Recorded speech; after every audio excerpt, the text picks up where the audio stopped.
আপনাদের পাশে যেন আমি থাকতে পারি, আল্লাহ তাআলা যেন আমাকে কবুল করে সেই দোয়া করবেন। আমি যদি নির্বাচিত হই, আমার দল যদি সরকার গঠন করে, আপনাদের গ্যাস 1 মাসের ভিতরে সমস্যার সমাধান করব ইনশাআল্লাহ।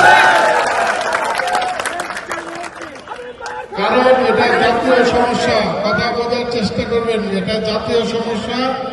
আমি চেষ্টা করব আপনাদের এই গ্যাসটাকে নিয়ে যত তাড়াতাড়ি সম্ভব এই কাজ শেষ করার জন্য।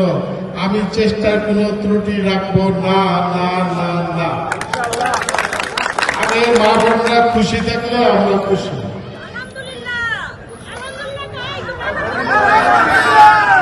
কারণ আমরা দিন শেষে ঘরে ফিরি, মা বোনদের চেহারা দেখি।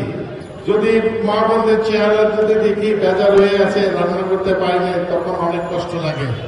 ইনশাআল্লাহ আমি চেষ্টাটা করব। আপনাদের এখানে আরো কিছু কিছু সমস্যা আছে, এই সমস্যার সমাধানের জন্য আমি আপনাদের এখানে যে প্রতিনিধি নেতৃবৃন্দ আছে তাদের সাথে বসে কথাবার্তা বলবো, তারপরে কথা বলবো। আপনাদেরকে আমি বেশি বিরক্ত করব না। আপনারা সবসময় আমার পাশে থাকবেন, ধানের শীষের পক্ষে থাকবেন। 12 তারিখ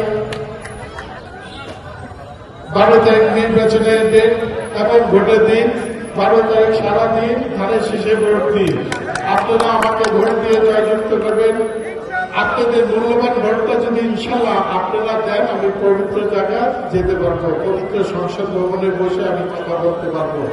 আমি আপনাদের আমাদের সন্তানদের কথা বলতে পারবো, বেকার ছেলেদের কথা বলতে পারবো, মেয়েদের কথা বলতে পারবো, মহিলাদের কথা বলতে পারবো, স্বাস্থ্য খাত নিয়ে কথা বলতে পারবো। অনেক অনেক সমস্যা, অনেক কাজ আছে, আমি সব বিষয় নিয়ে কথা বলতে পারবো। আমি ইনশাআল্লাহ আপনাদের পাশে থাকতে পারি, এই দোয়া আপনাদের কাছে চাই। এই বলে আমার বক্তব্য শেষ করছি।